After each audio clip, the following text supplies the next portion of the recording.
So I guess we was right.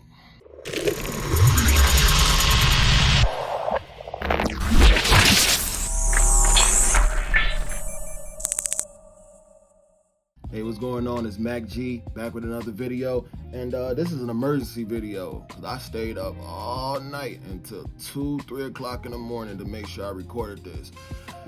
So I sat and I watched the new documentary, The Verdict, Michael Jackson, The Verdict, on Netflix. And let me let you know right now, it's pretty much the same old story that we've been dealing with. To me, honestly, I feel like, at least the defense was able to really get some points across and be able to, lay out their case, but it leaned towards the prosecution the most. Let's just be honest about it. Let me be honest about it. It leaned to the prosecution. It was more like maybe like a 40-60 type of thing where, they let the defense talk. They let some of Michael Jackson's, head of security talk at the time. They let one of the people that did Michael Jackson's biography, one of the writers that's been with him since the 70s. They also talked to one of his attorneys that were on the case, and they let the defense and they let Michael Jackson's team say what they wanted to say to a certain extent. But it definitely leans to the prosecution, and let me explain why I say that. I say that because the way they painted the story, they wanted to leave you with so much doubt in your mind after you watch the documentary that you will unequivocally just start saying, well, did he really do it? Is it possible he did it? I mean, the way they said this, it could be like that. And that's what this documentary was made to do. It was made to give us, the people who are on the side of believing and knowing that Michael Jackson did not do these things. It was to put doubt in those people's minds, to try to get them back in the middle, to lean back towards or lean to their side. And to be honest with you, it's not going to happen, because the way the defense broke down their case and the way they presented it, it just makes more sense to me in that regard. Now, I did take a few notes. Mind you, I do wear glasses. I don't wear them on camera because I don't like the glare, but I did take some notes. And for one, it's a reporter by the name of Diane Diamond. I'm going to be honest, I did not like this lady at all. She was one of the people who covered the story back in 1993 with the allegations against Michael Jackson at that time. And she ended up being one of the reporters that was reporting on this case as well. She was a long-standing, Michael Jackson truth finder, I guess, whatever. But the way she was talking and the way she tried to describe everything, she made it seem and tried to make it be like, yeah, it's definite Michael Jackson did this. He had to do this. There's no way impossible that he couldn't have done it. It's just so biased to the point of, it just felt like she has a vendetta. And again, one thing I want to say is, I don't want to excoriate or denigrate or make anyone feel like I am downplaying real victims. Me, myself, I have some things that happened in my past, and I will talk about that later on down the line on this channel possibly. But for the real victims out there, this is no way, shape, form, or fashion trying to downplay what has happened in your life, or somebody that you know's life. I truly do empathize and sympathize with that. But in this case, in this instance, I just don't feel like, it's not even a feeling. It's the fact of how the defense laid out the whole thing. When the kid who put the allegations on him this go around for the 2005 case, he got on the stand, and the prosecution was asking him so many delicate questions to try to coach him and push him into answering the questions they wanted. And then when the defense came to cross-examine him, he turned into a whole different person. He turned into a combative teenager. He turned into he just wasn't convincing, or he just got caught up in a few lies, just like his little brother. The defense showed him a magazine, a nudie magazine that was one of the adult magazines that Michael Jackson did have in his house, which was barely legal.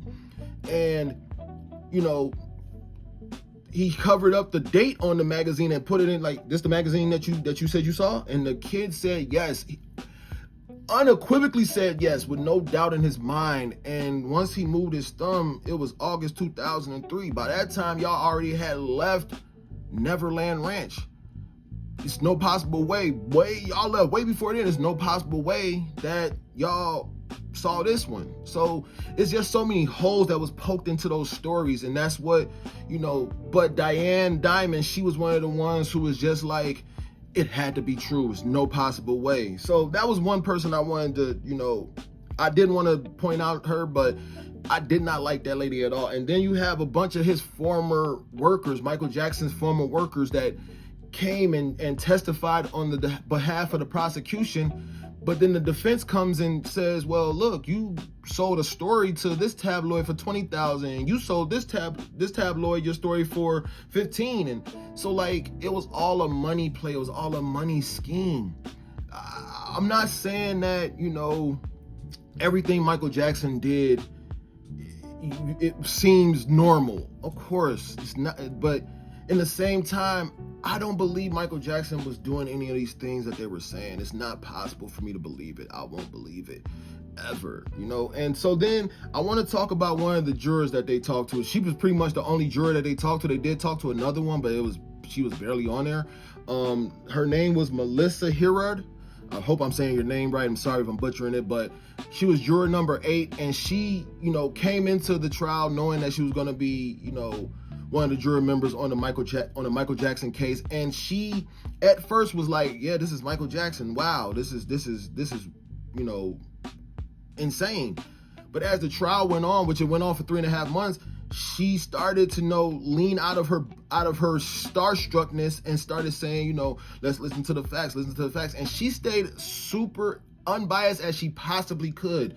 And I felt like that was one of the shining points in the documentary. But I knew it was going to be some BS from the jump when 3-4 minutes into the documentary, they bring Martin Bashir out. And once I saw him, I'm like, I know what this is about to be. I know what we're finna get into. And it just, from there, it just felt like episode 1 was all about the prosecution trying to, you know, we got the search warrant. Michael said this on that Living with Michael Jackson documentary.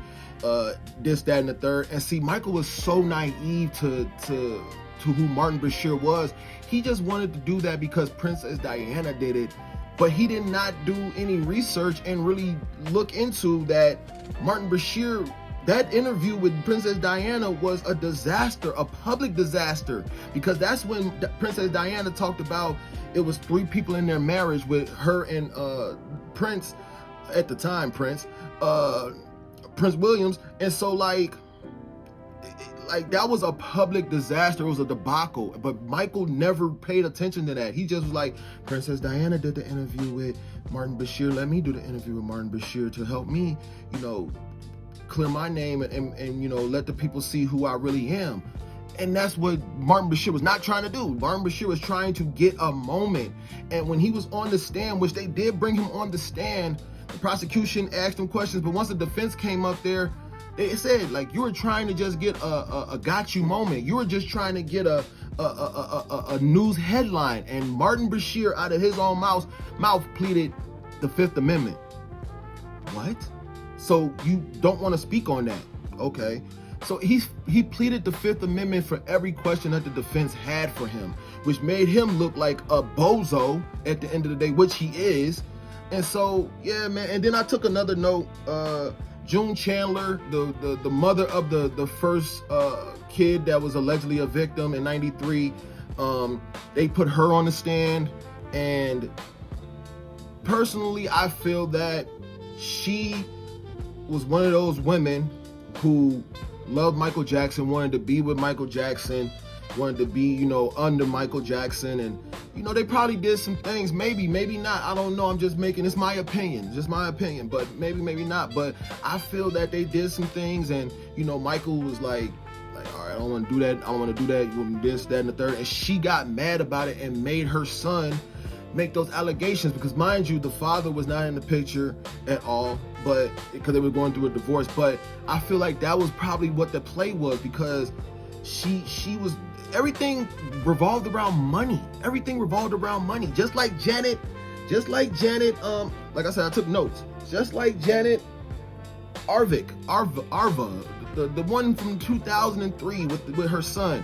It was come to find out that at a JCPenney's, her son was caught stealing.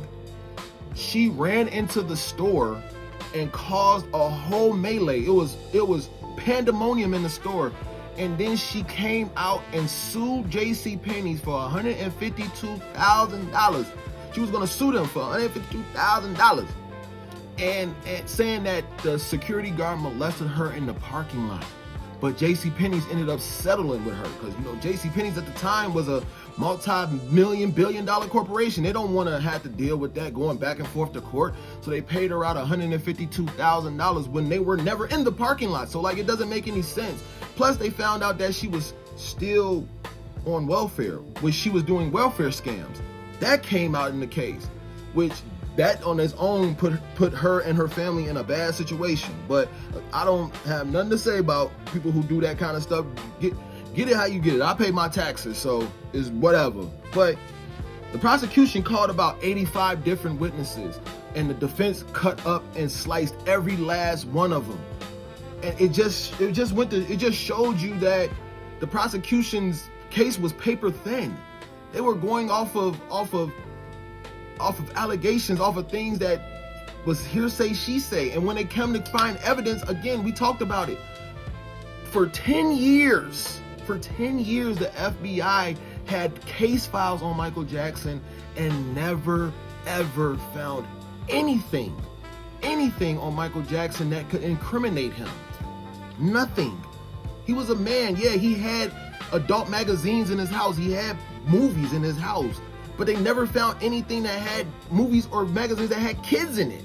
And then the two books that they tried to say that was Michael Jackson, once after that, they didn't want to put this in the doc, but once after they fingerprinted it, his fingerprints weren't even on the books. So I don't know what they're trying to do here. I know what they're trying to do. They're just trying to put doubt in those people's minds into the ones that are still kind of on the fence, but even leaning towards being on Michael's side. It's not gonna work. And they called Michael Jackson's ex-wife, Debbie Rowe, to the stand. I know I've been going for a minute. I'm almost done.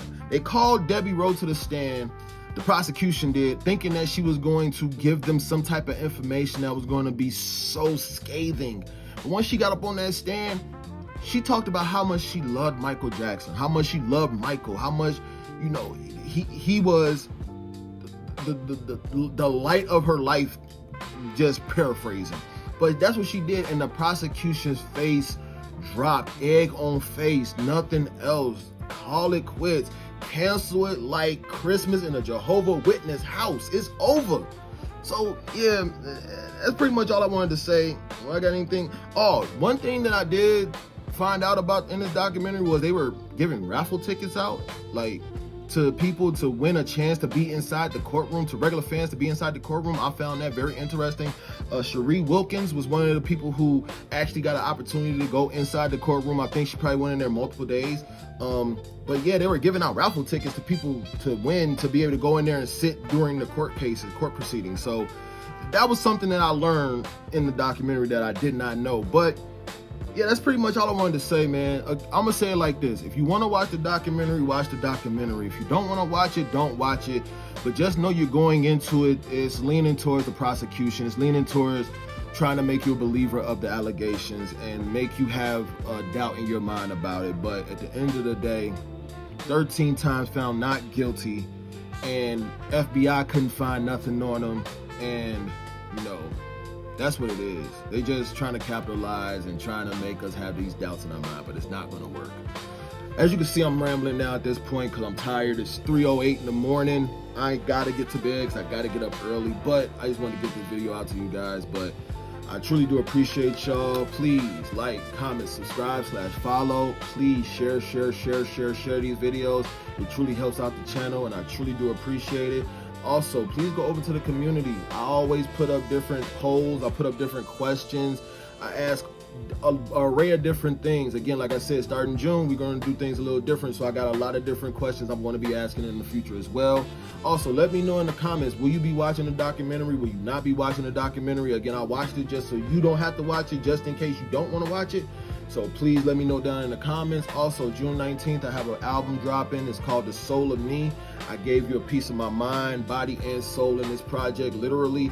So please go get that. Also, Voice of the City music video is out right now on this channel, and the song is also out on all streaming platforms. So please go listen to that. Please go watch that video after you watch this video. Also, make sure you go watch a bunch of my other videos. I got a whole Michael Jackson playlist. I'm also about to start my Prince playlist that will come out tomorrow, Thursday. So please get ready for that. Also, go watch the videos I've dropped on Tuesday for trending topic Tuesday. So please go do that. But that's all the time we got. Please like, comment, and subscribe, /follow, share. And like I always say, peace, love, prosperity, and we out.